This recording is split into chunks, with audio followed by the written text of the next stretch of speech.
Damn. Oh my god, that scared me.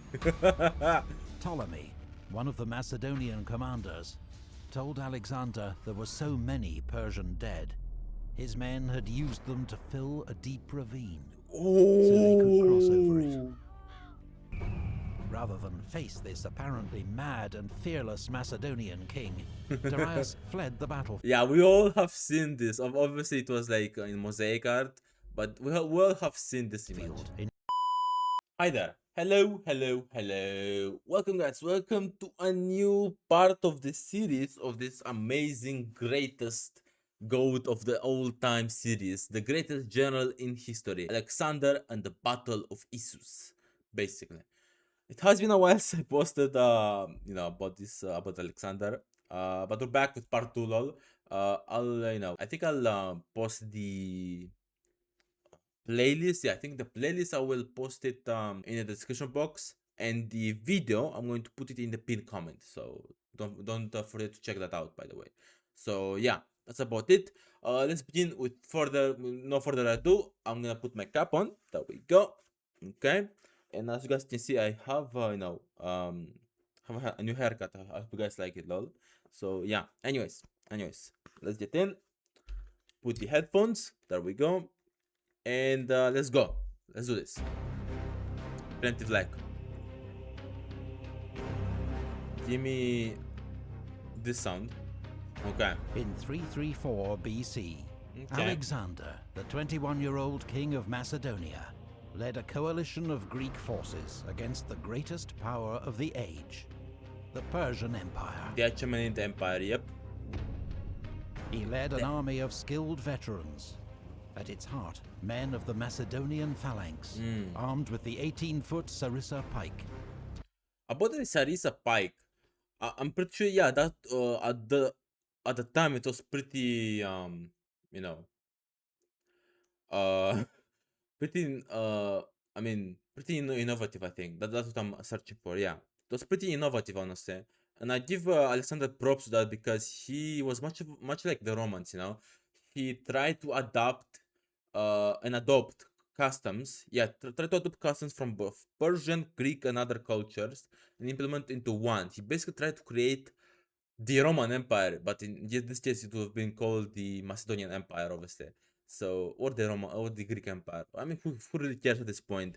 But Alexander, if he lived through the Roman period, he would have been a great, or even the greatest Roman emperor of all time, honestly. And the elite horsemen of his companion cavalry. Yep. Together. I really love this game, by the way. This game they're showing right now. I really want to know what's it called and if you can play it, honestly. At the Battle of the River Granicus, they'd won a first decisive victory over the Persian army. And Alexander, like, it's still impressive that he leads the army himself. Like, that's still so impressive compared to like modern standards, of course. Now, as Alexander approached Sardis, capital of the Persian province of Lydia. You have to about the city of Sardis. It lived quite a while. Like, we see chronicles and records of the city of Sardis all the way into the medieval period, like even before, like around before the conquest of the Ottomans of Western Anatolia. We see the city of Sardis. Its commander surrendered without a fight. But before Alexander could advance further, he needed to neutralize Persian naval power. It would be pretty easy, considering that they have Athens on their side, and Greeks are more specialized in naval combat than obviously the Persians, who their heartland is towards that side, like in interior, while the Greeks have sea all around them. Persia had a powerful fleet with major naval bases around the eastern Mediterranean that could potentially cut his lines of communication back to Greece. Rather than challenge the Persians at sea, Alexander decided to attack its nearest bases, the Greek coastal cities of Miletus and Halicarnassus. I'm really interested in Miletus. I heard about the siege of Miletus and how important it was, and I really want to learn more about its history, actually. Both put up determined resistance, but were taken by winter. Interesting. The following spring of 333 BC, It's Alexander 1333. continued his advance into It's 333, I think. Yeah. Lycia and Phrygia. At Gordium, he was shown the legendary Gordian knot. Oh yeah, I heard about it. He said that whoever could unpick it would rule all Asia. Alexander simply took his sword and sliced it in half. And it's kind of the prophecy kind of, you know, it was true, honestly. It was true because Alexander did conquer basically Asia, because Greeks knew about Asia as much as we know about the space, about the cosmos. Like they did, I doubt they knew about China at this point. I doubt they knew about Japan, about the steppes of Mongolia and Russia and Siberia. I doubt they knew about the Indonesia, about Australia, about all of that, right? So like the furthest they knew was India, was like the western part of India. That's all they knew. They thought that after that there wouldn't be Asia anymore. There wouldn't be land anymore. That India was the last thing on Earth in the East. So like it was kind of true, and when you think about it, because Alexander slashed through the knot with his sword, it kind of reflects on on his rulership of Asia. He took Asia by the sword. He conquered it, and it was not long lasting. It was only short lasting. But if he somehow managed to untie the knot without using the sword, with his hands or something, then maybe he would have ruled Asia for ages, and his successors would inherit the empire, and then the world would be totally different, because Alexander's empire wouldn't fall, because uh, Alexander, breaking the knot with a sword literally proves his character in his future, that you know he's going to conquer Asia, but then afterwards it wouldn't really matter, because the knot will be broken. Like, what's the point of untying a knot? The knot should be tied down to something, if that makes any sense, lol. Anyways, I'm just going on a tangent here, so let's continue. Okay, they took Lycia, and Phrygia. Of Rhodes, a skilled Greek general in Persian service, led Persian warships into the Aegean and They still needed Greeks. Oh, they still needed Greeks to do something as the other Greeks, bro. captured the islands of Chios and Lesbos. But after Memnon's sudden death from illness, the offensive was abandoned. Of course.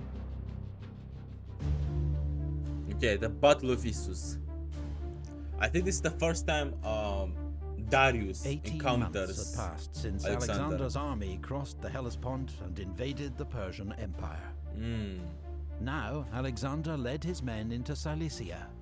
Yeah, this is the last. I think this is beyond the Taurus Mountains. Like those, as you guys can see, the white stuff over here. Those are the Taurus Mountains, basically. Like those are like a geographical phenomenon. And literal. Those are literal forts, literally protecting all of Anatolia, So like that's how the Romans managed to fend off the caliphates and not get, Anatolia taken from them. And was soon poised to cross the Nur Mountains into Syria. Oh, I didn't know Alexander went literally to the lands around Antioch. Obviously, Antioch didn't exist at this point. Antioch would be founded by Alexander's successors, Antiochus, from the Seleucid Empire. But still, you know what I'm saying. Then, the main Persian army, led by King Darius III himself, emerged behind the Greek army to the north. Darius was determined to trap and destroy Alexander's army, which he outnumbered almost 2 to 1. And, looking at this, yeah, Alexander was definitely in a trap, honestly. And props to Darius for this strategy, But like, he didn't anticipate other things, like Alexander's courage and his tactical knowledge in battle. So he blocked Alexander's only escape route by moving his army to the coastal plain near Issus, just 6 miles wide, from mountains to sea.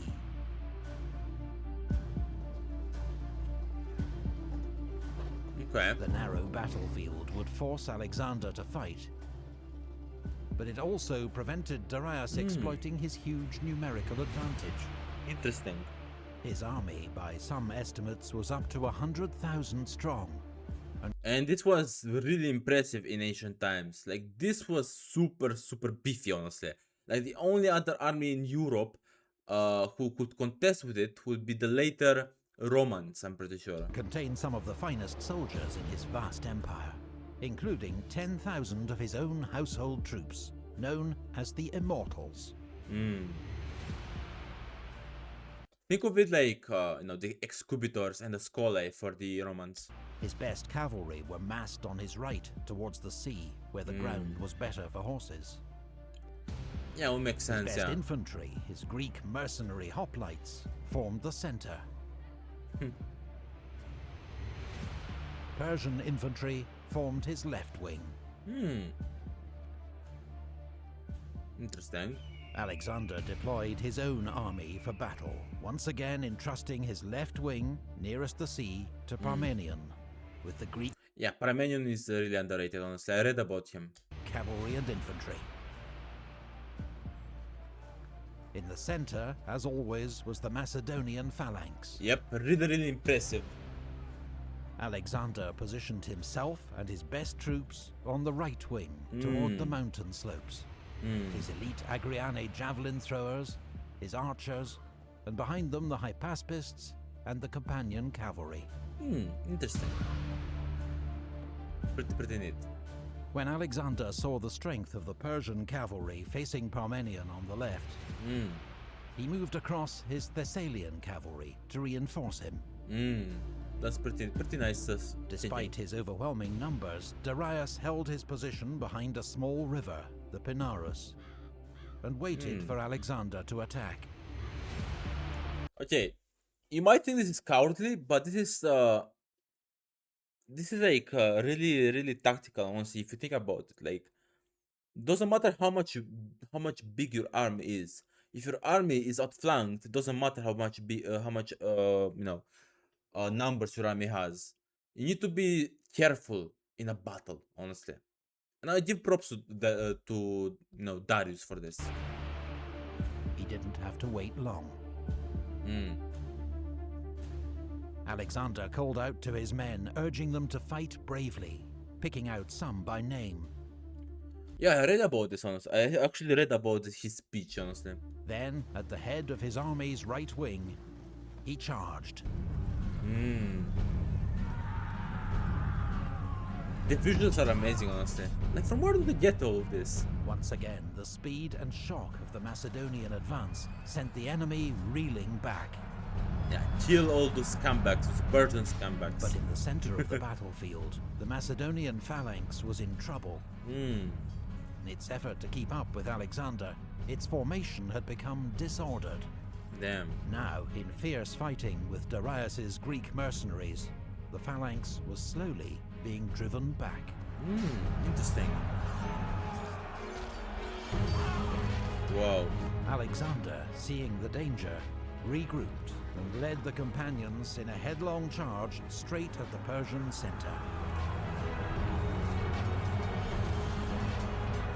The Greek mercenaries threatened on their flank were soon in disarray, and the Macedonian phalanx was able to resume its advance. That's good. Good job, Alexander. Good job. Alexander fought his way towards the great king Darius himself. Damn. And honestly, props to Alexander for that. Because if he killed Darius right then and there, then not only his army would have been disarray and would have run away and maybe would have get massacred by Alexander's army, but the whole empire would have just been annexed as a whole.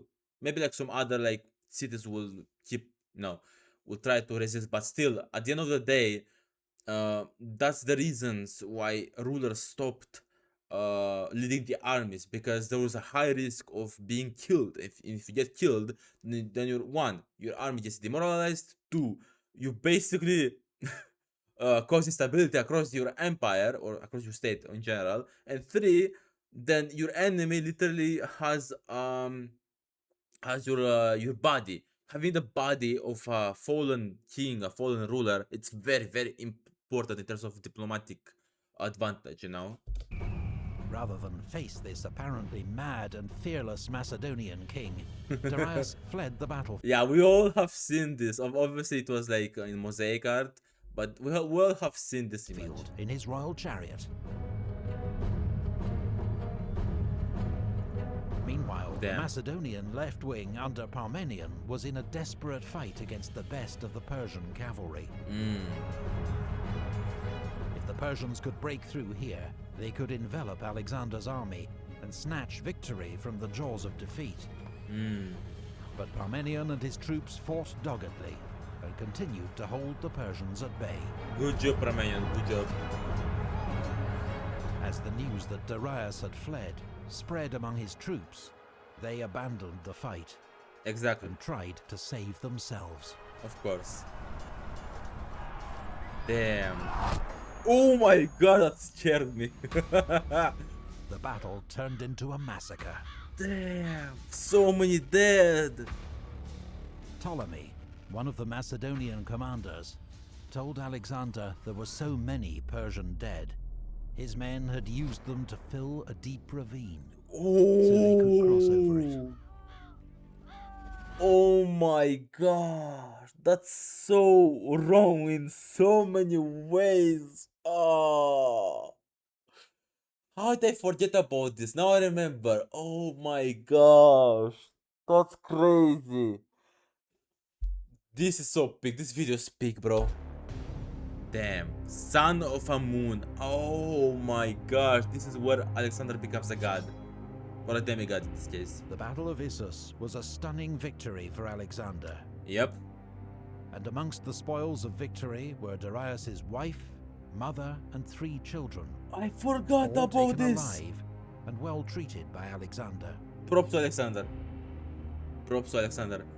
Like With the this. Persian field army in retreat, Alexander now turned to subduing the western territories of the Persian Empire. Yep. Basically the Levant, all of the Levant over here, and then Egypt, very very prosperous as well. Basically after this, Darius literally said, okay, you can have all of this, let's just have peace, okay? And Alexander literally had his family as captive. He literally could have accepted his deal because of his diplomatic advantage over there. And honestly, at this point, I think it would have been better, honestly, if he took those lands. Because then, he would, after a few years of strengthening the empire and gaining even more resources, then he will have even more armies to deal with the Persians later on, to conquer them, and then even conquer all of India. That's my theory, honestly. And maybe even conquer the Caucasus, or up until the Caucasus Mountains over here. Maybe even conquer a bit here, and then maybe even conquer Arabia as well. That all before his canonical death, before his 323 death, basically 10 years later. The next year, 332, the coastal cities of Phoenicia submitted to Alexander, ending Persian naval power in the Mediterranean. But the island city of Tyre resisted. Yeah, Tyre is very... Tyre's defenders fought bravely and skillfully, even when Alexander began building a causeway to the island, protected by 2 giant siege towers, which they counterattacked with fire ships. Whoa. But after fire ships? Greek fire? For 7 months, the city walls were breached and Tyre fell. Most of its citizens were killed or enslaved. Gaza, too, was taken by sea. Gaza! Oh my gosh! Gaza still exists today, though! Oh man, this is... Oh my gosh. Alexander continued to Pelusium on the... Yeah, I thought it was called Pelusium, or I guess Pelusium in this case. Pelusium was pretty interesting city. I really need to learn more about it. Nile Delta. where the Persian governor of Egypt surrendered the entire province to Alexander, Damn, along with the royal treasury. that's crazy. Without a fight at all. Damn. At Memphis, priests of this ancient land welcomed Alexander as their liberator from Persian rule and crowned him pharaoh. So now Alexander had the legitimacy to basically rule over Egypt as well, which is very, very important, honestly. To be crowned pharaoh, that's very, very, very, prestigious thing to gain from. And honestly, it kind of reminds you of like, Napoleon, being crowned as Emperor of the Romans, Charlemagne being crowned as Emperor of the Romans, like those kind of figures maybe took inspiration from Alexander, honestly. Like Alexander didn't really, I don't think he claimed to be emperor of Egyptians and his empire to be the Egyptian empire. I don't think so. Like Charlemagne and I don't know about Napoleon though. But you know what I'm saying? You know what I'm trying to say? Those um, royal titles, you will get them honorifically given by you by someone, obviously. Um, but that's just it. It's going to be honorific unless you're like literally ruling, and your ruling elite is from that nation. Basically, if you get what I'm saying. Well,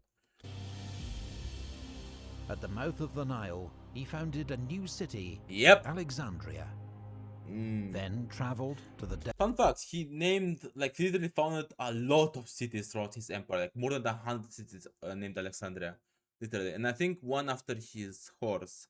I forgot the name of the horse. Buce Bucephalos, I think.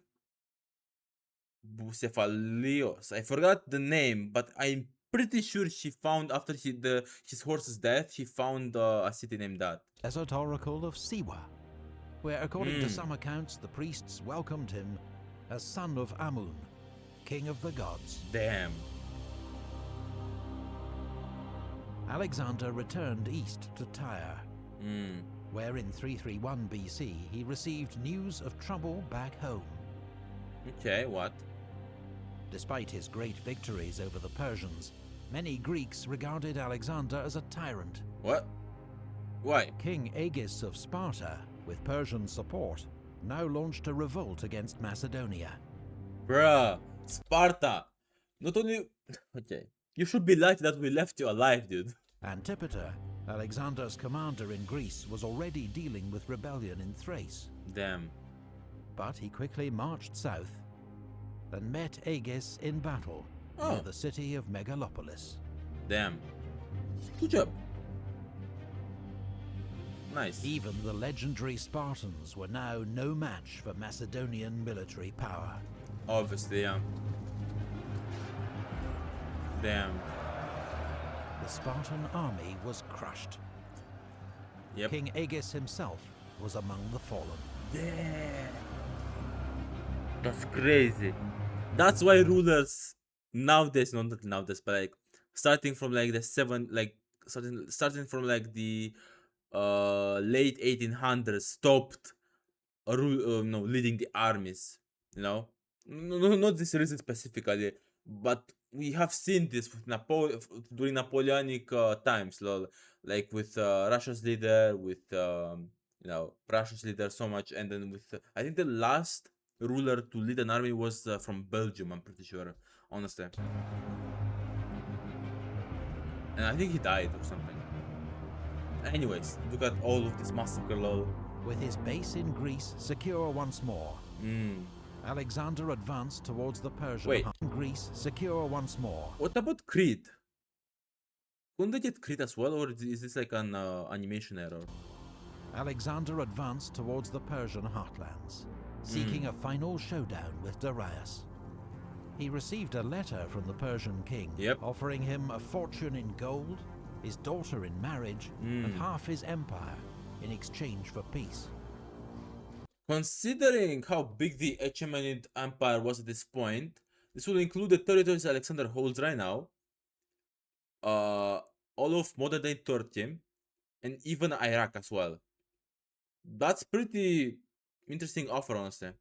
But Alexander's stunning victories All the oracles and acclamations had Yeah. now convinced him that his destiny was to rule the world. Yeah, he basically was high.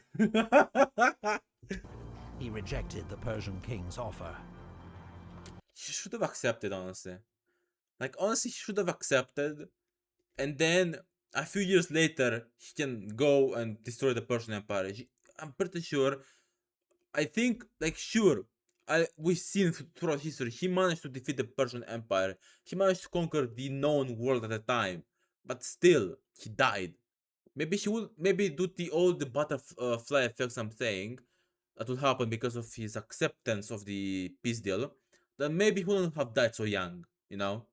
He didn't want half the empire. He was coming to take it all.